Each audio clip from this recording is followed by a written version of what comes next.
कुंदुरी रे तो आपण बहुत प्रकार आइटम प्रस्तुत करी खाई मु आज कुंदुरी रे गोटे सहज और स्वादिष्ट रेसिपी बनैबी।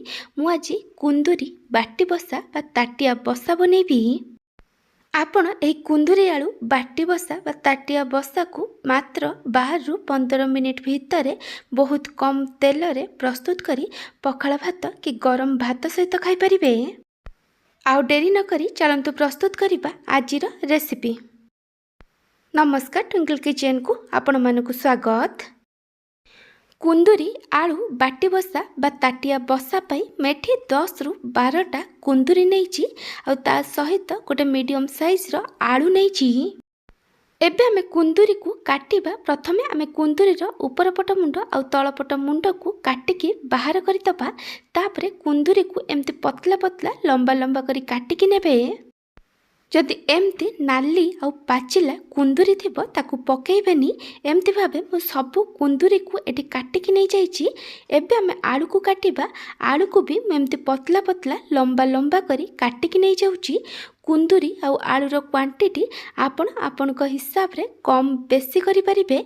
आलू एठी ऑप्शनल अछि। सबु आलू आ कुंदुरी को काटिला परे मटी कुंदुरी आउ आलू को भल भाबे धोईकी नै जाईची।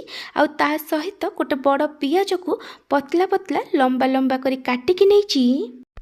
एबे आमे गोटे मसला बनेबा। सेथि पई मटी ग्राइंडर जार रे गोटे छोट चामच सोरिष, आधा छोट चामच जीरा आउ 8 रु 10 पाखुडा रसुण देइची। रसुणर क्वांटिटी टिके अधिक रखिबे। जीरा आउ सोरिष को मु पानी रे 10 रु 15 मिनिट पई बतुरेकी रखिथिली। आपण चाहिए आपन को जेतिकी राग दरकार से अनुसार सुखिला लंका कि कंचा लंका एथिरे पकई परिबे। एबे आमे को कवर करि दबा आ मसला को भल भाबे बाटिकी नै जिबा। मसला पेस्ट एठी रेडी हे जाईची। मु आपन को गोटे छोट रिक्वेस्ट करूची, जदि आपन को एही रेसिपी भल लागिबो ताला को लाइक करिवे, आपन को सांग मानक सहित शेयर करिवे। जदि एपर्यंत मो चैनल को सब्सक्राइब करि नाहंती ताले सब्सक्राइब करबा को जमार भूलिबेनी। पाखर थिया बेल आइकन ने ऑल नोटिफिकेशन ने क्लिक करिवे। एहा द्वारा मो जो वीडियो आसीबो आपन प्रथमे देखि परिबे। जदि फेसबुक रे देखुचंती ताले फॉलो करबा को जमार भूलिबेनी। बाटी बसा बनया पई मेठी गोटे कड़ई नैची। आ जगार आपण गिना कि कंसा नहीं पारिबे। जदि आपण गिना आउ कि कंसा नौचंती ताहाले टिके मोटा गिना कि कंसा नेबे, पतला गिना नेबेनी।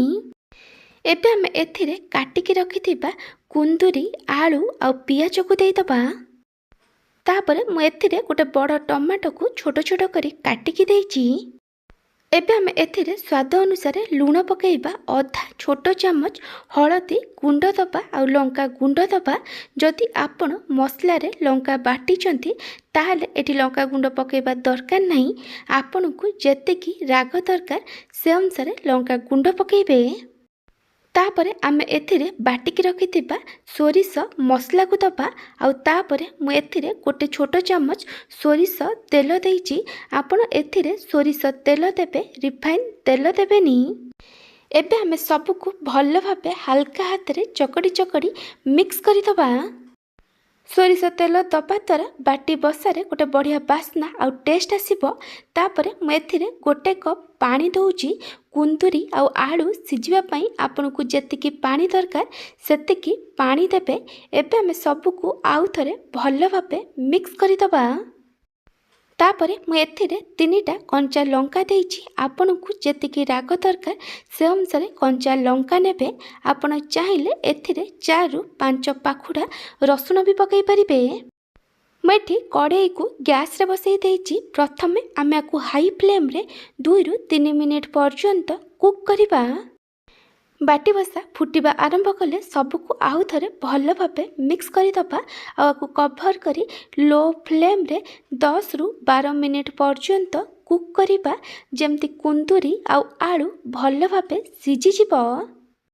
10 रु 12 मिनिट पर मुझे घोड़नी काढ़ी देइची। मुझे आपण को देखई दउची एठी आलू, कुंदुरी, टमाटो सब बढ़िया से सिझी जाइची।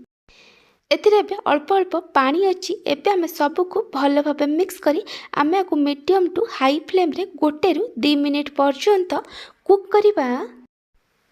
एटी गोटे रु 2 मिनिट हो गलानी सबको आउ थे भल भाव मिक्स करदे। तापर मुझे गोटे छोट चामच सोरिष तेल दूची। ये ऑप्शनल अच्छी, आपड़ चाहिए न पकई पारती। एबे आम सबको आउ थे भल भाव मिक्स करदे आ गैस बंद करदे। आपण चाहिए एथिरे किछि काटिकी धनिया पत्र पकई पारिबे। कुंदुरी आलू बाटी बसा बा ताटिया बसा एठी रेडी हो जाइछि। जदि आपनकु एही कुंदुरी आलू बाटी बसा बा ताटिया बसार रेसिपी भल लागिथिबो ताले को लाइक करिवे, आपनक सांग मानक सहित शेयर करिवे। जदि एपर्यंत मो चैनल को सब्सक्राइब करि नाहंती ताले सब्सक्राइब करबा को जमार भूलिबेनी। पाखर थिया बेल आइकन ने ऑल नोटिफिकेशन ने क्लिक करिवे। एहा द्वारा मो जो वीडियो आसीबो आपण प्रथमे देखि परिबे। जदि फेसबुक इंस्टाग्राम में देखुचंती ताले फॉलो करबा को जमार भूलिबेनी। Thank you for watching.